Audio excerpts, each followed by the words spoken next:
I've had a lot of jobs in my life, and so I have many stories to tell from those jobs, but this one comes from my experience as a restaurant waiter. I was a restaurant waiter for, I don't know, about 5, 6, 7, 8, 12 years, something like that. And place I was working at was a place in Ann Arbor where I was going to school there. And I got the job because I had a friend who helped me sort of cheat on the test a little bit. They gave you a test to see how well you know the waiting business. There's a lot to know because they were like a 3-star restaurant, and wine was one of them, and ingredients and food, and you had to memorize these ingredients and so forth. So he helped me out, and I got the job. And I had waiting experience before that, but nothing at this level. And this was a pretty high level for a waiter, because you really weren't bringing the food to the table or anything like that. They had people who brought the food out. They had busters. Your job was to sell things to the customers, the guests. And they start you off with like a 2-top or a small little section because they want to test you and see how well you do. Of course, you're not going to make money on those nights at all because you're like, well, can I have another table? No, just take care of this one. Please, I only have one table. Can I have another table? No, just hang on, you'll get your chance. So I had to go through that whole process, and finally I get a 7-top. They said, okay, you're up. You're going to get this 7-top, and I was excited. I was like, okay, this is my chance to prove to the manager, who's a really cool guy, Bob. He got fired for cocaine abuse later, but he was good, and I liked him, and he gave me the chance. So I was like, okay, I'm gonna take care of this 7-top, and I'm gonna sell them, and I'm gonna make a lot of money off of them.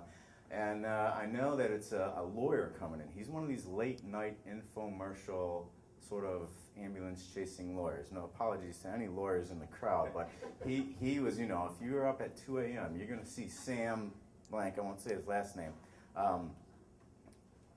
He's on there, and he's saying, hey, if you had an accident, I'm here for you. And so he comes in with his whole family, wife, kids, probably an uncle, and the grandmother. So there's 7 of them, and I'm kind of jazzed up because I know, number one, he's got money, and he's going to spend money, and he is going to flaunt money, right? So if I can, make him comfortable, I'm going to make money off of this table, and maybe that's the only table I need for the night to walk out of there with a couple $100 in my pocket. So I go up to him, and I'm really polite, and I know who he is, and I get a handle on who everybody else is, and I get around to the grandmother, and I'm taking their order now. I'm taking orders for the appetizers. I've already brought them drinks.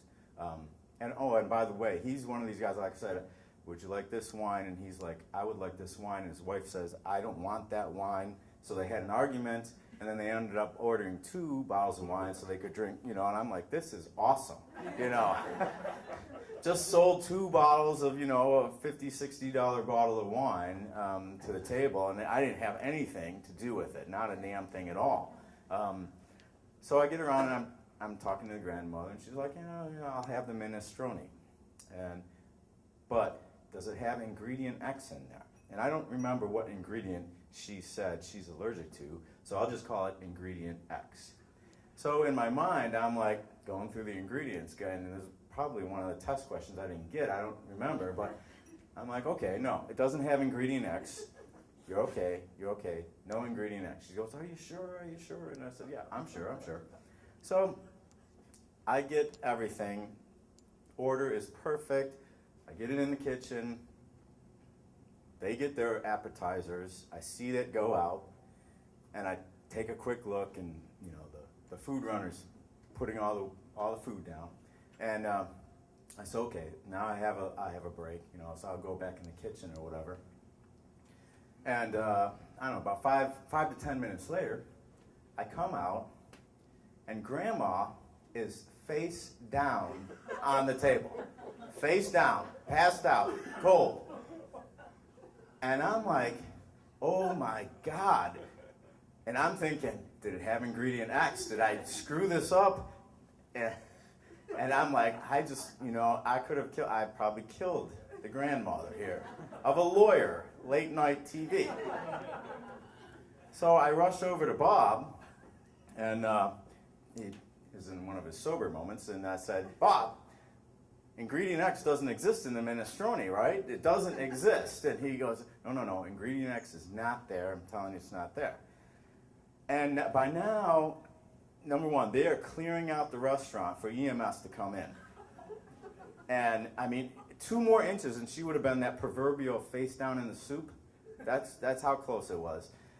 Sam is on the phone, probably to his lawyers. His wife is probably the one who called 911, you know.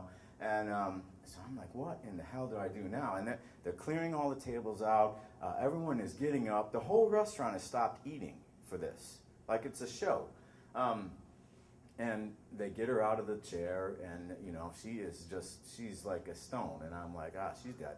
She is dead. My career is over. I'm going to get sued. I will never work in the restaurant business again. And Bob is probably high and doesn't remember that ingredient X is in the food, and I didn't pass the test, and life is going down the toilet as I know it. Might as well just get out of college right now and start writing out my signs, because I was an English major. So I could write up my signs for being on the street corner saying, hey, we'll work for food if you don't have ingredient X in there. So they get her out, they take her out, and I go over to the table, and I'm like, you know, hey, Sam, you know, I apologize, you know, is there anything I can do? She asked about the minestrone. I made sure ingredient X wasn't in there, and you know, I'm like really worried, and he's gonna, you know, say something or start yelling or whatever he's doing, because he's, you know, kind of unpredictable kind of cat. And he goes, oh, don't worry about it. It happens all the time. Every restaurant we go to.